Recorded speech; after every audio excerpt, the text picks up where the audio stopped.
நான் 7 பேர் எங்கள் வீட்டில், 7 பேர் அவங்க வீட்லேயும் நிறைய ஆளுங்க.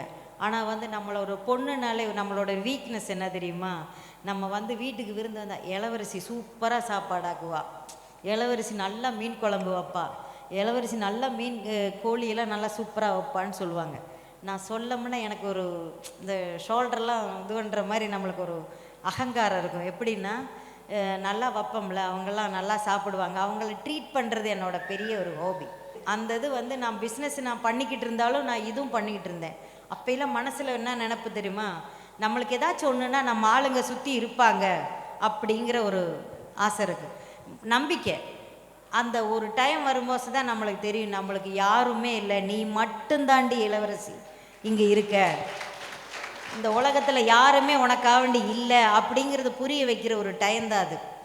அந்த இதுக்கு அப்புறம் தான் நான் திரும்ப அந்த பிஸ்னஸ்லாம் பண்ணி பழகினதுனால கொஞ்சம் பிஸ்னஸை டெவலப் பண்ணுறது எப்படின்னு எனக்கு நல்லா தெரியும்.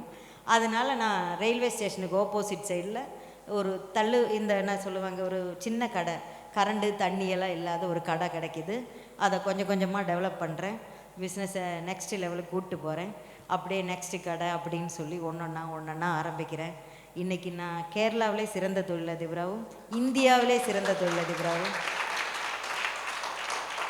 அமெரிக்காவிலேருந்து நான் அந்த அவார்டு வாங்கியிருக்கேன். அதே மாதிரி இப்போ போன ஒரு 3 மாதத்துக்கு முன்னாடி சுவிட்சர்லாந்து கவர்மெண்ட் வந்து இந்தியாவிலே சிறந்த தொழிலதிபராக என்னை அங்கே தேர்ந்தெடுத்தாங்க.